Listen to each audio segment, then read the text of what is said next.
오늘 말씀 가지고 다음 세대에게 남기는 문서 유산, 다음 세대에게 남길 문서 유산이라는 제목으로 함께 말씀 나누고자 합니다.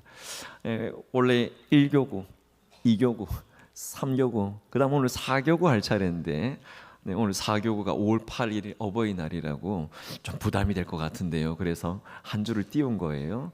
다음 주 4교구가 특송하게 되겠습니다. 그래서 오늘 제가 5월 8일 어버이날이구나, 어버이날 우리 같이 또 기도하는 자리에 모였을 때 가정을 위해서 기도하는 시간 가지면 좋겠다, 그런 마음이 들어서 오늘 어버이날에 드리는 가정을 위한 기도, 그 기도를 말씀 이후에 함께 좀 하고자 합니다. 그 말씀을 나누면서 오늘 말씀 느헤미야 9장 안에 먼저 세대가 다음 세대를 위해서 어떻게 준비해야 될까, 이런 말씀이 우리 안에 도전이 되시면 좋겠고, 또 이 말씀 안에서 함께 다음 세대를 더 잘 세워나갈 수 있는 그런 은혜가 있으면 좋겠습니다. 1919년 일제 치하의 시간이죠. 최남선 선생님에 의해서 작성되고 애국지사 33인에 의해서 서명이 된 문서가 있습니다. 보시는 것처럼 왼쪽에 기미독립선언문이라고 하는 역사 시간, 국사 시간에 배웠을 내용들이죠. 우리나라 독립 역사에 있어서 아주 중요한 의미를 담고 있는 역사 문서입니다. 더 주목할 것은 이 독립선언이 있기 한 달 전에 2월 8일 날 일본 도쿄에 유학하고 있는 유학생 11명이 조선 청년 독립단을 결성을 하고 조선 청년 독립단에서 2월 8일 날 독립선언서를 먼저 발표한 것이 있습니다. 오른쪽에 있는 문서입니다. 그 내용에 보면 이렇게 시작합니다. 조선 청년 독립단은 우리 2천만 민족을 대표하여 정의와 자유의 승리를 득한 세계의 만국 앞에 독립을 기성하기를 선언하노라. 그렇게 선언서를 작성한 것입니다. 이렇게 시작된 이 28 독립 선언서가, 이 선언문이 당시의 미국 대통령인 윌슨의 민족 자결주의 14개 원칙에 영향을 받아서 이 유학생들로 형성된 조선 청년 독립단이 이 선언서를 만드는데 이광수 씨가 주축이 돼서 이 선언서를 만들었다고 알려져 있습니다. 여러분, 이 선언서를 10장을 복사해서 일본 유학생이 선언한 이 선언서를 10장을 복사해서 가슴에 품고 혈액탄을 건너서 우리나라에 들여온 사람이 김마리아라고 하는 선생님입니다. 이분이 국내로 이 문서를 유입하면서 이 문서가 국내에 확인되면서 3.1 운동에 기미 독립선언문이 만들어지기 되는데 아주 큰 공을 세웠다고 합니다. 11명의 조선 청년 독립단 유학생의 문서가, 28 독립선언서가 3.1 운동, 기미 독립선언까지 영향을 미쳤다라고 하는 것이죠. 이런 우리나라 독립과 관련된 이 문서를 보면 매우 중요한 역사적 의미를 담고 있는 문서라 느낄 수 있을 겁니다. 오늘 우리가 살펴보고자 하는 오늘 9장 38절 말씀 읽었는데요. 오늘 9장 말씀과 10장 말씀 두 장을 함께 살펴볼 텐데, 지금 이 말씀은 예루살렘 수문 앞 광장에서 하나님의 말씀을 읽으면서 그 말씀 가운데 임하는 하나님의 놀라운 임재를 경험하고 부흥을 경험하는 이스라엘 백성들이 이제 9장과 10장에서는 하나님 앞에서 우리가 새롭게 살고자 할 때 그 마음의 결심을 문서로 기록을 하고 난 다음에 그 문서에다가 서명을 하는, 그렇게 해서 서명하면서 이 결심이 흐트러지지 않도록 하는 그 장면이 바로 이 9장과 10장의 말씀입니다. 느헤미야 9장은 이스라엘 민족에 대해서 하나님께서 지속적으로 은혜를 베풀어 주시고 하나님이 도와주셨음에도 불구하고 이스라엘 백성들이 하나님의 그 기대, 하나님의 은혜와 그 사랑, 그걸 저버려서 하나님 앞에 범죄한 것에 대해서 참회하는 내용을, 회개하는 내용을 9장에 먼저 소개를 하고 있습니다.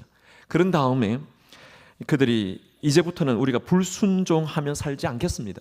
이제는 제대로 하나님의 말씀에 순종하면서 살겠습니다. 그렇게 결심을 합니다. 그 결심한 것을 문서로 남기기 위해서 오늘 이 말씀 안에 조금 전에 읽으신 이 38절 말씀을 다시 보시면 많은 사람들이 합의를 합니다. 38절 보여주십시오.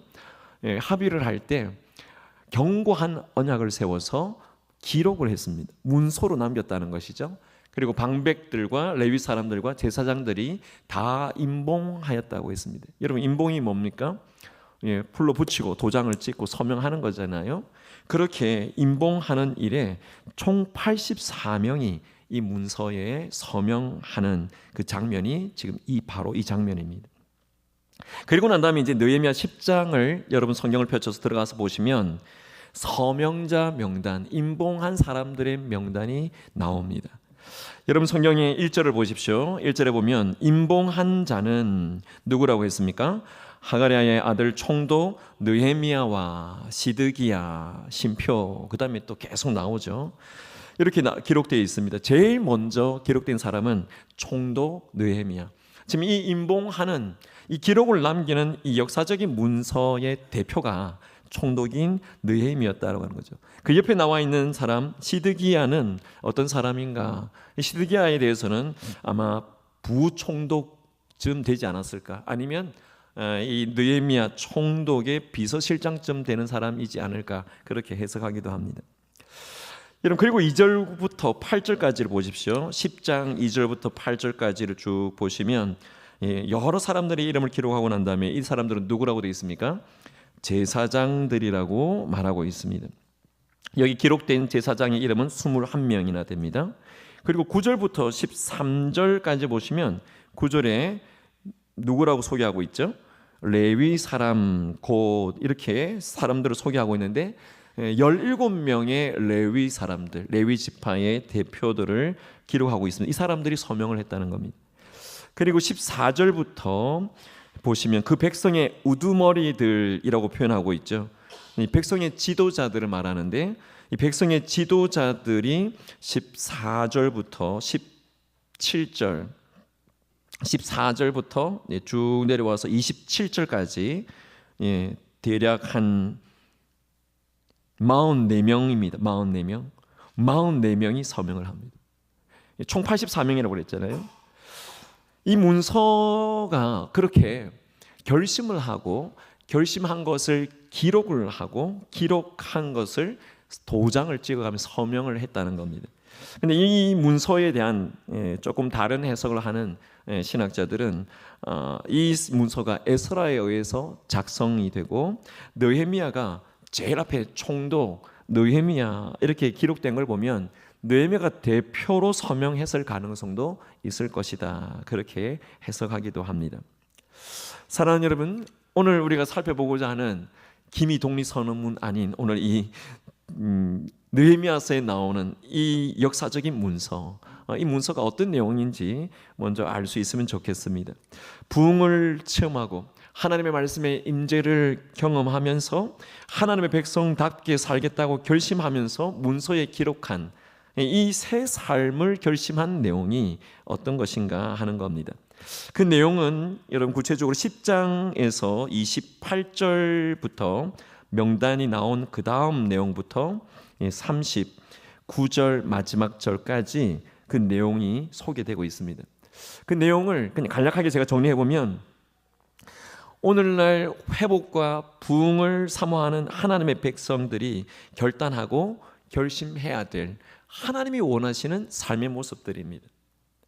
이 시대에 하나님의 백성들이 하나님의 말씀을 듣고 그 결심을 문서로 기록해서 선언했다고 한다면 신앙의 삶을 제대로 살아가야 될 모델이 될 만한 신앙의 내용들을 여기 28절부터 39절까지 쭉 기록하고 있는 것이죠. 오늘 5월 8일 또 5월 가정의 달, 우리가 가정을 생각하면서 믿음의 세대를 세우는 일에 있어서는 여러분 자녀가 있다면 그 사람은 분명히 앞선 세대입니다. 부모 세대는 앞선 세대인 거죠. 앞선 세대가 얼마나 중요한가에 대해서 오늘 말씀은 우리에게 다시 한 번 더 깨닫게 합니다. 오늘날 우리 세대의 믿음의 사람들이 문서로 기록해서, 부모 세대가 문서로 기록해서 남겨놓아야 될 다음 세대를 위한 문서 유산, 그게 어떤 것이어야 되는가 하는 것을 오늘 이 느헤미야의 말씀을 통해서 우리에게 깨닫게 하는 것이죠.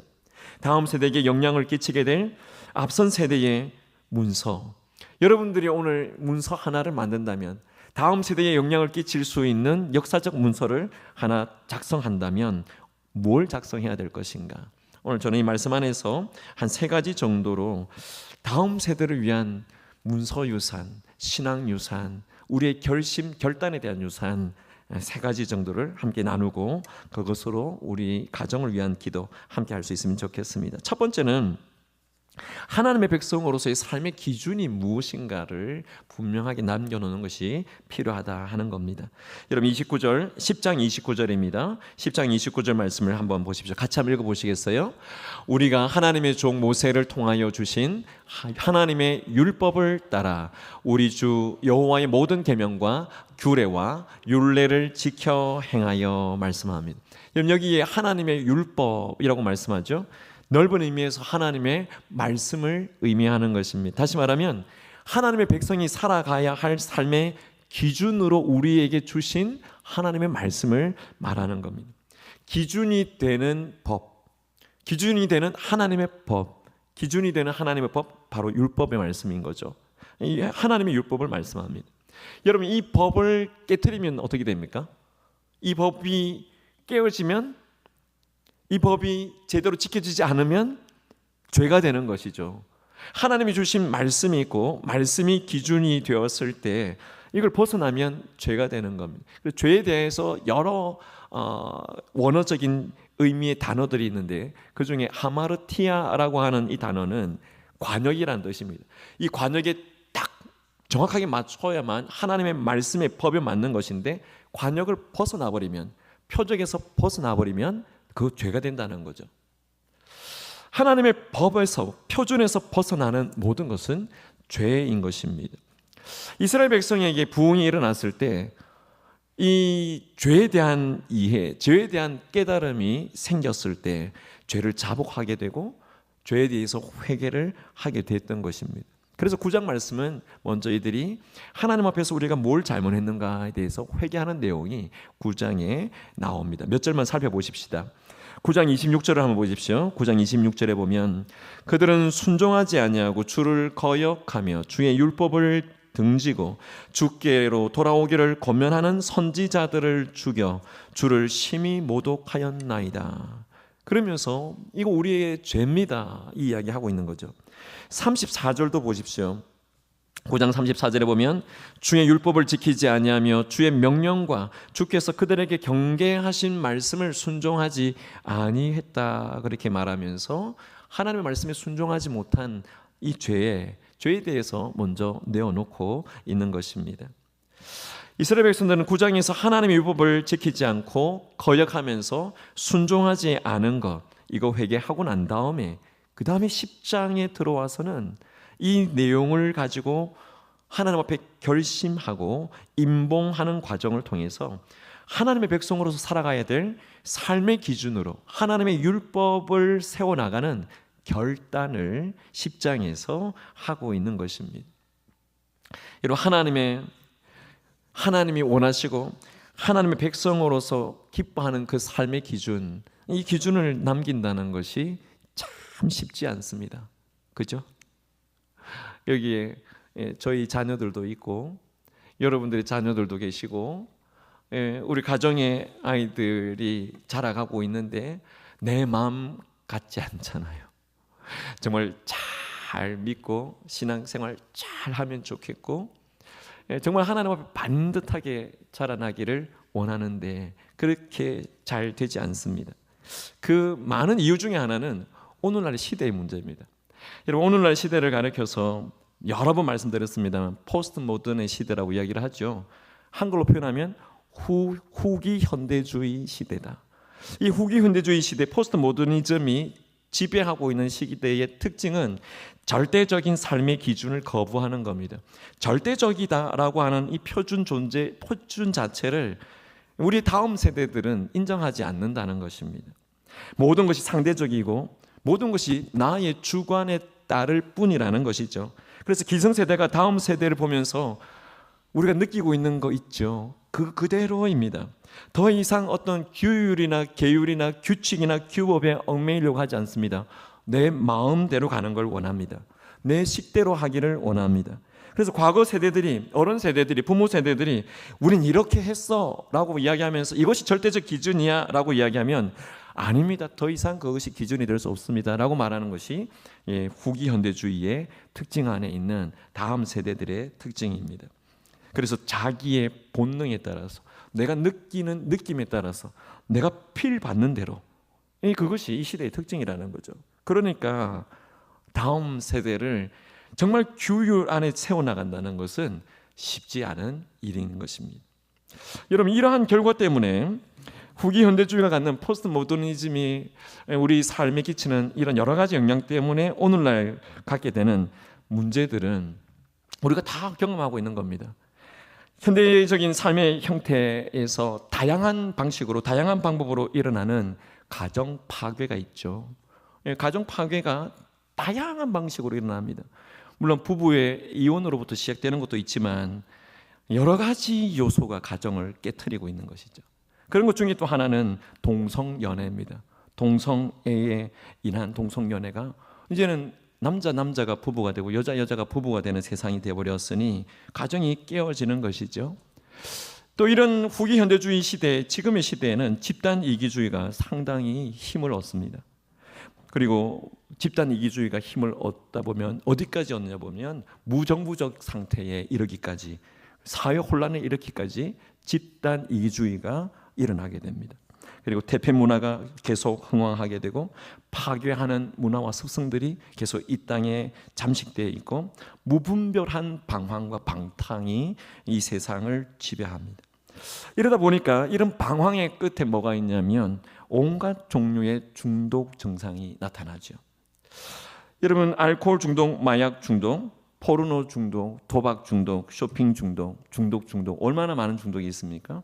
이 모든 것들이 이 시대의 특징이 가져다 준 영향이라고 말할 수 있습니다. 사람들이 극심한 우울에 빠지는 것 또한 하나의 영향이라고 할 수 있습니다.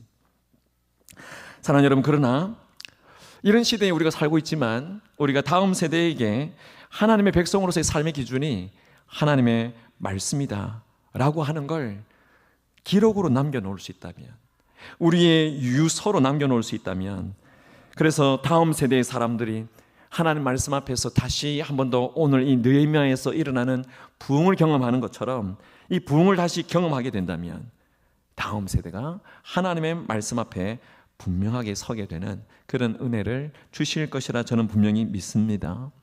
사랑하는 여러분, 말씀을 붙들고 살겠다라고 하는 그 고백이 우리 자녀들에게, 우리와 생각이 다른 사람들에게서도 일어날 수 있습니다.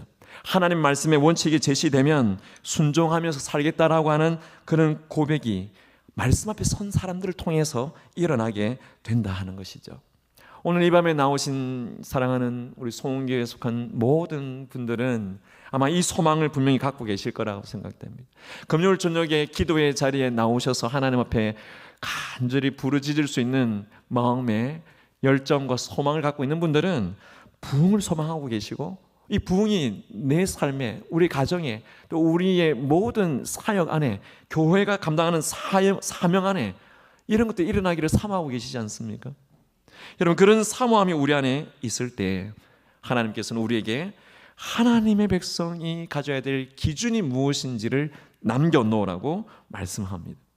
그걸 남겨놓을 때 우리가 하나님 앞에 서게 되는 믿음의 백성들의 모습을 곧 보게 된다는 사실을 우리가 확신하실 수 있기를 예수님의 이름으로 축복합니다. 어떻게 남겨놓죠? 제자 훈련하는 분들은 신앙일기를 쓰시잖아요. 신앙일기를 쓰시는 것이 내 신앙이 이것이라고 분명히 남겨놓는 것이고, 하나님의 백성의 삶의 기준이 이것이라고 남기는 말씀을 정리하는 고백입니다. 어떤 식으로든 내가 하나님 앞에서 영적으로 깨닫는 것을 기록으로 남겨놓고 그 기록을 내 자녀가, 내 다음 세대가 볼 수 있다면 하나님께서 원하는 귀한 문서 유산이 되게 하실 줄 믿습니다.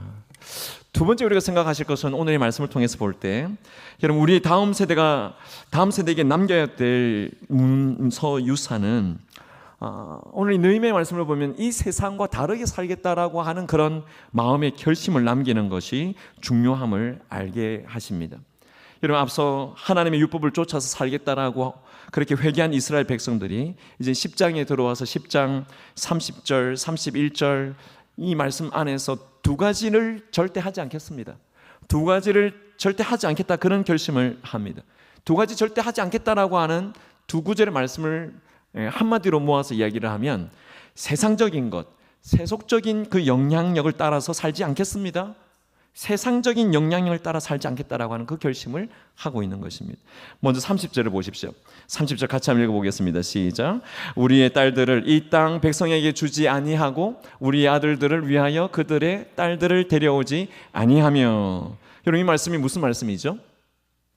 우리 딸과 그들의 딸이 있어요. 우리 딸은 이스라엘 백성이고 그들은 누굽니까? 이방 나라의 자녀들이죠. 그러면 여기서 데려온다는 걸 뭘 말하는 겁니까? 결혼을 시킨다는 거죠. 우리 자녀와 이방 나라 자녀들과 결혼시키지 않는다. 오늘날 표현으로 하면 국제 결혼을 시키지 않는다, 그런 말이죠. 여러분 이 말씀을 그냥 단적으로 받아들이면 어떻게 됩니까? 기독교인들은 국제 결혼하면 안 되는 거구나. 맞습니까? 이 말씀이 그렇게 적용되면 안 되는 말씀이죠. 여러분 기독교인이 국제 결혼하면 안 됩니까? 국제 결혼 할 수 있습니다. 하나님께서도 만나게 하신다면 얼마든지 할 수 있죠. 성경에도 실제로 국제 결혼을 한 사람들이 많이 있죠. 대표적인 인물이 예수님의 족보 가운데 모압 여인 룻이 누구와 결혼했습니까? 이스라엘의 백성인 보아스와 결혼했잖아요. 국제 결혼 아닙니까? 그것도 예수님의 족보 안에 있는. 여러분 기독교인이 국제 결혼하면 안 된다, 그 말이 아니라는 거 아시죠? 이 30절 안에서는 이 시점에서는 국제 결혼을 금지하고 있는 상황입니다. 왜냐하면 이방인들과 통혼하고 이방인들과 결혼하게 되면서 무분별하게 이방의 우상 숭배의 문화, 이방의 사신 우상을 섬겼던 그런 습관과 관습들을 그대로 받아들이면서 하나님을 섬겨야 될 이스라엘 백성이 우상을 숭배하는 악한 영향을 받으니까 지금 이때 당시 이 시점에서는 국제 결혼을 못하게 만들었고 국제 결혼을 하지 않겠다, 시키지 않겠다, 그 결단을 하고 있는 것입니다. 여러분 사실 오늘날에도 신자인 우리 자녀들이 불신자인 자녀들과 결혼하게 되면 어떻게 됩니까? 잘 살죠? 여러분 불신앙적인 가치를 가지고 있고 비성경적인 생활에 영향을 받을 수밖에 없는 것이 자명합니다. 그래서 신자인 자녀와 불신자인 자녀가 결혼하게 되면 신자인 자녀가 불신자인 자녀에게 또는 불신자인 자녀의 가정에게 또는 그 문화에게 얼마나 많은 눈에 보이고 보이지 않는 핍박을 받는지 모릅니다. 사실 우상 숭배의 죄악의 영향을 끊어내지 못하는 국제 결혼 때문에 무너진 왕이 있잖아요. 솔로몬 아닙니까? 수많은 후처를 뒀는데 다 이방인들의 여인을 데려왔는데 그들의 우상을 이스라엘 나라 안에 가득하게 만들었지 않습니까? 하나님 앞에서 책망받을 왕이었습니다. 여러분 느헤미야 10장 30절 말씀에서는 국제 결혼을 금기하는 것이 아니라 우리와 우리의 자녀들이 어떻게 세상의 영향을 받지 않고 앞서 말씀드린 말씀의 기준을 따라서 살아가야 될 것인지 가르치고 있는 일종의 경계를 표현하고 있는 것입니다. 당시에 어떻게든 우리의 믿음 있는 자녀들이 믿음 없는 이방의 영향을 받지 않도록, 세상의 영향을 받지 않도록 하기 위해서 이렇게 이스라엘 백성들이 우리 자녀와 이방의 자녀들을 결혼시키지 않겠다라고 하는 이 결심을 했다는 겁니다. 국제 결혼이 핵심이 아니라 뭐가 핵심입니까? 세상의 영향을 받지 않도록 하겠다, 세속적인 영향을 우리의 자녀들이 받지 않도록 하겠다라고 하는 이 결단을 여기서 중요하게 보고 있는 겁니다. 사랑하는 여러분, 우리가 불신자들과 접촉하지 않으면서 인생을 살아갈 수는 사실은 없습니다. 불신자들과 접촉하고 또 그들을 복음 안에 이끌어 드려야 되는 거죠. 하지만 우리에게 죄된 영향을 끼칠 수 있는 이웃을 분명한 어떤 경계를 가지고 구분할 필요는 있습니다. 왜냐하면 우리가 세상과 세속의 영향을, 죄의 영향을 받지 않도록 하기 위한 것이죠. 만약에 여러분 우리 자녀들이 불신자와 결혼하려고 한다면 어떻게 하죠? 결혼시켜야죠. 결혼시켜야죠. 어떻게 해야겠어요? 그러나 오늘 이야기를 정말 잊어버리지 말고 들어주시면 좋겠어요. 만약에 불신자의 자녀를 데리고 와서 결혼하겠다라고 하면 최소한 교회 등록시켜야 됩니다. 그리고 그 다음 단계는 최소한 학습 받아야 됩니다. 최소한 세례까지 받아야 됩니다. 1년을 교회 다녀야 된다는 거죠. 그리고 난 다음에 세례 받았을 때 이것이 너의 신앙이 맞느냐 하고 예수 믿는 그 구원의 은혜에 대한 조금이라도 감격이 있으면 그때 결혼시켜야 됩니다.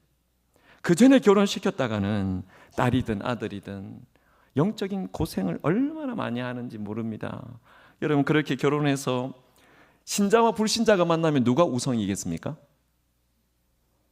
신자와 불신자가 만나면 이상하게도 이 세상은 악한 세상이라 불신자가 우성이에요. 제가 유전자의 용어로 지금 쓰고 있는 거잖아요. 불신자가 우성이라서 신자가 꼼짝을 못해요.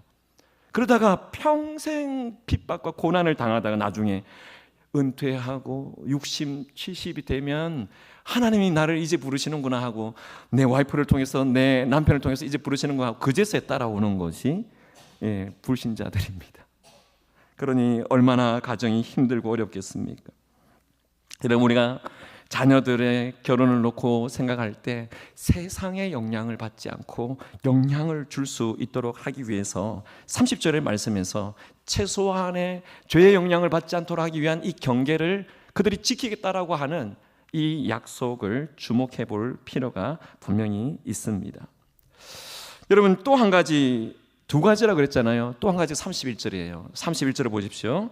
같이 한번 읽어보시겠어요? 혹시 이 땅 백성이 안식일에 품꾼이나 물품이나 온갖 곡물을 가져다가 팔려고 할지라도 우리가 안식일이나 성일에는 그들에게서 사지 않겠고 일곱째 해마다 땅을 쉬게 하고 모든 빚을 탕감하리라 하였고. 여러분 이 말씀을 보면 이 31절 말씀은 뭘 하지 않겠다는 결심입니까? 안식일을 범하지 않겠다, 안식일을 잘 지키겠다라고 하는 결심이죠.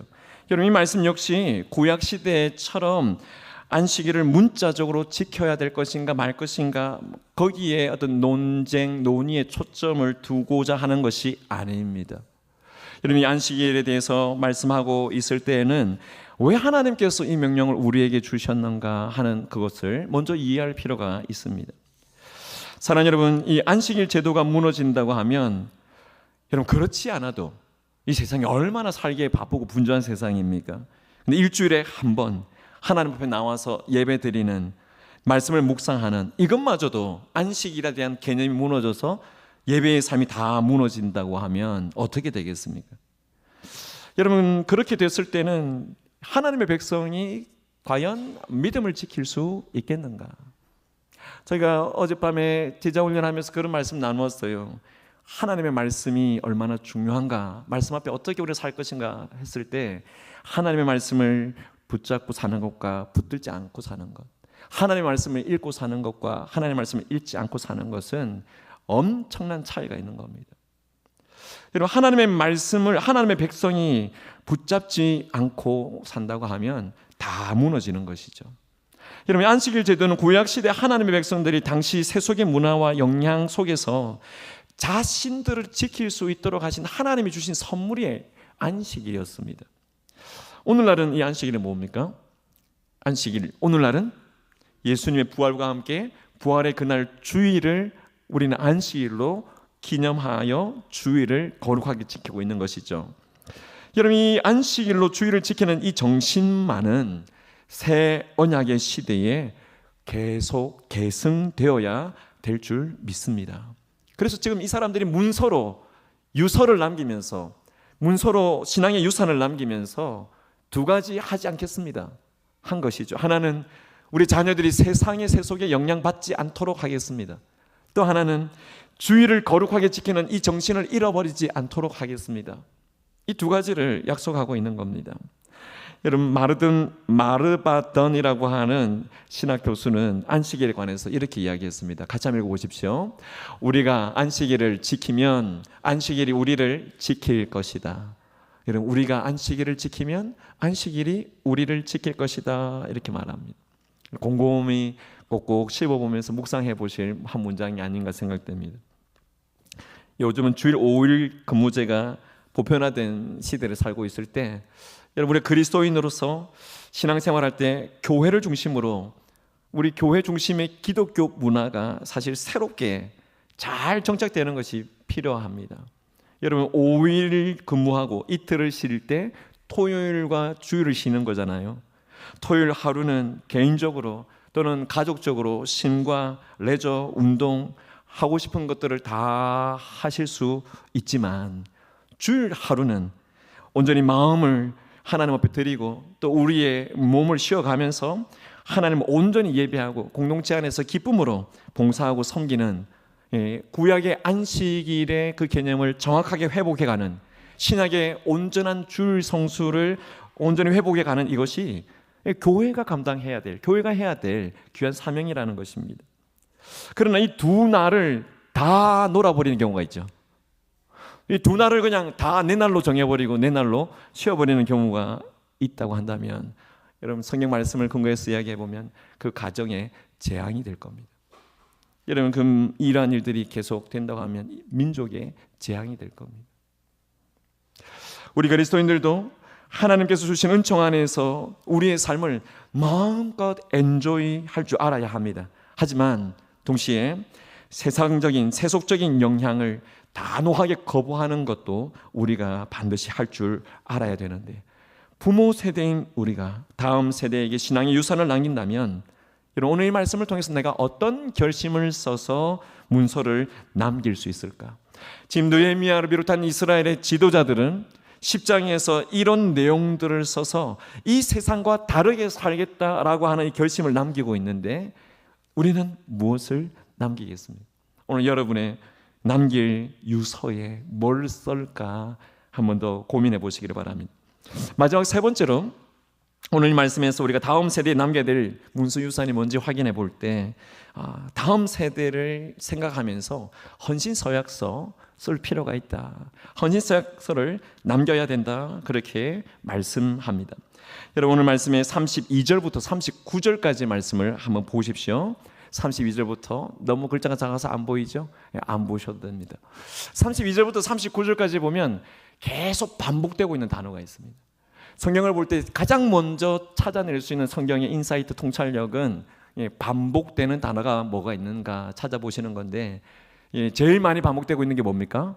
하나님의 전, 하나님의 전, 여호와의 전, 하나님의 전. 32절에도 하나님의 전을 위하여 쓰되, 33절에도 우리 하나님의 전의 모든 일을 위하여 쓰게 하였고, 35절에서는 각종 과목의 첫 열매를 여호와의 전에 드리기로 하였고, 39절에서도 그리하여 우리가 우리 하나님의 전을 버려두지 아니하니라, 이렇게 말씀합니다. 또 하나 많이 반복되는 단어가 뭡니까? 11조라고 하는 단어입니다. 11조가 4-5번 정도 나옵니다. 여러분, 이 말씀 속에서 하나님의 전과 11조의 두 단어가 많이 쓰이고 있고, 이 안에서 두 단어가 어떤 관계를 갖고 있는 것이겠습니까? 이 말씀을 보면 구약시대의 하나님의 성전이 하나님의 사역의 핵심적인 주제라고 하는 걸 알 수 있습니다. 그런데 느헤미야 당시에 바벨론 포로에서 약속의 땅으로 돌아온 이 이스라엘 백성들이 성전을 짓지 않습니까? 성전을 다시 재건합니다. 그런데 생활이 어렵다는 이유 때문에 11조를 등한히 하기 시작했습니다. 그래서 성전은 지어놨는데, 성전에 제사장과 레위인이 있는데 11조를 등한히 하다 보니까 성전 관리가 엉망이 되는 겁니다. 경제적인 지원을 받지 못하는 레위인과 제사장들이 이 성전에 남아 있지를 못하고 자기들의 생계를 위해서 이 성전을 떠나는 일이 발생하게 되는 것입니다. 그런데 이제 하나님의 백성들이 오늘 이 결단을 하고 회개를 하고 결단을 하면서, 하나님의 백성들이 하나님의 말씀을 회복하면서 진정한 회개와 함께 부흥이 일어나게 되니까 가장 먼저 결심하고 결단한 것이 바로 하나님의 전에 올려드릴 11조를 실천하겠다라고 하는 이 결심을 이 10장 하반부에서 하고 있는 것입니다. 여러분 다시 한번 보십시오. 이 화면 다시 보시면 35절에 보니까 해마다 우리 토지 소산의 만물과 각종 과목의 첫 열매를 여호와의 전에 드리기로 하였다, 그렇게 말하죠. 여러분 11조에 대한 구체적인 내용들을 그 다음 구절에 설명을 쭉 하고 있습니다. 사랑하는 여러분, 이들이 11조를 하겠다라고 실천하겠다고 결단하는 그것이 이제 삶의 여유가 생겼기 때문에 하나님이 하라고 한 그 11조 생각나서 이제 하겠다, 그런 의미가 아닙니다. 지금 여기에 11조를 하나님 이전에 드리겠다라고 하는 것은 이들이 회개하고 나니까, 하나님의 은혜를 말씀을 받고 부흥이 내 안에 일어나고 나니까 하나님 앞에 드려야 될 것들이 분명히 생각났고 이것이 가장 중요하구나, 우선순위를 여기에 두고 결단하고 있는 겁니다. 여러분, 그것을 최대의 헌신이라고 생각하지 않고 하나님이 주신 은혜 안에 부흥을 경험하니까 이것이 내가 할 수 있는 최소한의 헌신이라고 생각하고 오늘 이 결심을 하고 있는 거죠. 여러분, 사실 구약시대의 성도들이 구약의 율법대로 11조를 하게 된다고 한다면 많은 11조를 합니다. 제가 말씀드린 적이 있잖아요. 레위인들에게 드리는, 이스라엘 백성들이 레위인들을 지원하기 위해서 11조를 드리는 11조 외에도 회식의 11조 또는 구제의 11조, 구제 11조는 3년에 한 번씩 11조를 드리는 거예요. 이렇게 드리는 11조를 다 모아서 합산해 보면 연간 23% 이상의 자신의 수입을 11조로 드린다는 통계가 나옵니다. 그러니까 구약시대 성도들이 얼마나 하나님 앞에 많은 헌신을 하고 있는지 모릅니다. 어느 교회 한 청년이 목사님에게 가서 목사님 상담 좀 해주세요 하고 질문을 합니다. 그 질문이 다른 게 아니라 목사님, 제가 11조 많이 할 수 있도록 기도해 주십시오, 축복 기도해 달라는 거죠. 그래서 목사님이 물었습니다. 그 형제한테, 그럼 지금 11조는 형제 하고 있습니까? 물으니까 이 형제가 지금은 제가 수입이 10만 원 불과 그밖에 안 돼서 11조를 드리지 못하고 있습니다, 그렇게 대답을 합니다. 목사님이 그러면 지금부터 10만 원이면 매월 10,000원씩 11조를 드리기로 약속한다면 11조를 많이 드릴 수 있도록 제가 기도해 드리겠습니다, 그렇게 목사님이 이야기했습니다. 그래서 약속을 하고 11조 생활이 시작됐어요. 이 청년이 11조를 드리다 보니까 이제 11조가 늘어나는 겁니다. 10,000원을 드리다가 50,000원을 드리게 되고 10만 원을 드리게 되고 20만 원을 드리게 되고 마침내는 200만 원이 됐어요. 그러면 얼마를 버는 거예요? 2천만 원을 버는 거잖아요. 200만 원이 되니까 이 청년이 갈등하기 시작하는 겁니다. 다시 목사님을 찾아와서 목사님 상담 요청합니다 하고 상담을 요청하는데, 목사님 솔직히 20만 원까지는 제가 괜찮았는데 11조가 100만 원을 넘어가니까 내 마음이 너무 힘들어요, 그렇게 이야기를 하면서 어떻게 하면 좋을까요? 질문을 한 겁니다. 목사님이 이 청년의 이야기를 듣고 이야기를 합니다. 할 수 없죠. 그러면 제가 주님 앞에 형제님 위해서 기도할 때 형제님의 11조 드리는 거 형제님이 감당할 수 있을 만큼만 하나님이 주시도록 제가 기도해 드릴게요, 그렇게 이야기했다는 거죠. 여러분은 안 벌고 안 드리기를 원하십니까? 많이 벌고 많이 드리기를 원하십니까? 많이 벌고 많이 드리기를, 많이 드리는 것도 그냥 많이 주셔서 드리기보다 드리는 그 기쁨 때문에 드릴 수 있으면 얼마나 더 귀한 것이겠습니까? 여러분, 헌금 이야기만 나오면 긴장하는 분들 많아요. 헌금 이야기만 나오면 부담스럽다, 이런 분들 많아요. 그래서 사실 주일날 헌금 설교하기가 부담스러운 건 사실 목회자도 마찬가지입니다. 어떤 분들은 교회가 영적 공동체라고 하면서 왜 물질적인 돈 이야기를 하느냐, 그렇게 말하면서 반감 갖고 반문하는 분들도 있습니다. 여러분, 영국의 유명한 설교자인 캠벨 몰간 목사님이 이런 이야기를 했습니다. 한번 보십시오. 11조라는 돈이나 곡식, 헌금은 물질적인 것이지만 이 헌금의 배후에 있는 헌신은 영적인 것이다. 우리의 물질적인 헌금은 바로 영적인 헌신의 표현이다. 헌신 없이 헌금은 가능하지 않으며 헌금으로 표현될 수 없는 헌신은 위선이다.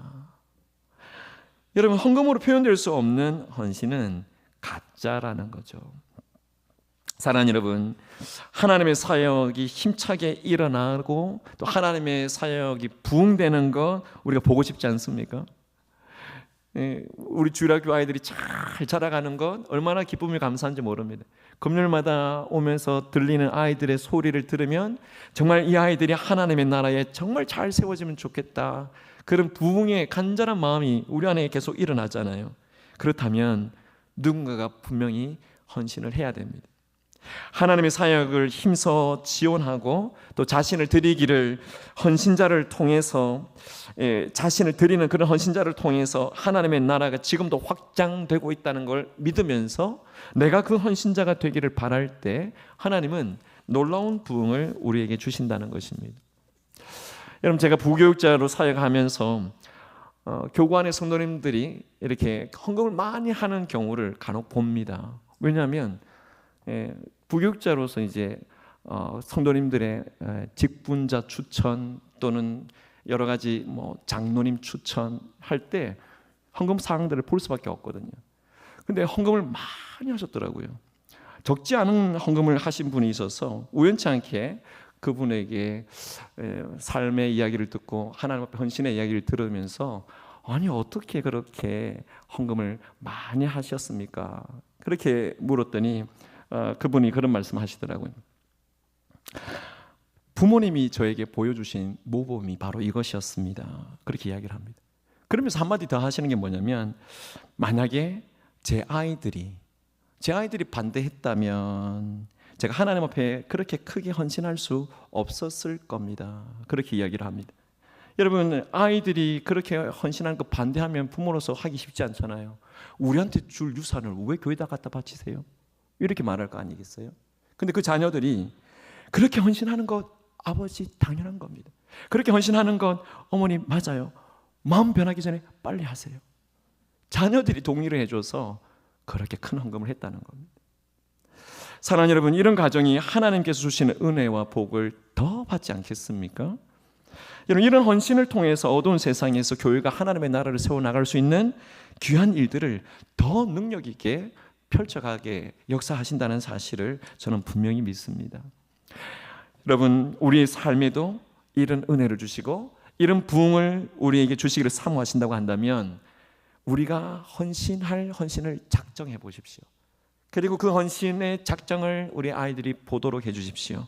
그리고 아이들에게도 그것이 옳은 줄 알고 하나님 앞에서 헌신에 동의할 마음을 갖도록 한다는 건 정말 중요한 것임을 우리가 깨달으실 수 있기를 예수님의 이름으로 축복합니다. 말씀을 맺습니다. 여러분, 오늘 이 느헤미야 9장과 10장의 이 말씀을 통해서 다음 세대에 우리가 신앙유산으로 뭘 문서로 써서 남겨야 될까? 여러분, 제자훈련에서 신앙일기를 쓰시든지 개인의 날샘의 줄 페이지에 영성일기를 쓰시든지 그렇게 하나님 앞에서 내 자녀가 내가 가고 난 뒤에 볼 그 문서를 보면서 하나님의 말씀이 하나님의 백성이 살아가야 될 삶의 기준이구나, 여러분, 그 내용을 발견할 수 있는 은혜가 있기를 축복합니다. 그리고 우리 다음 세대가 이 세상과 다르게 살아가야 될 삶의 결심을 우리 부모님이 하셨구나. 그래서 우리도 이 세상과 다르게 살아가야 될, 세상의 영향을 받지 않는 하나님의 중심의 삶을 살아가야 되겠구나, 우리가 써놓은 문서를 통해서 발견하게 되는 은혜가 있기를 바랍니다.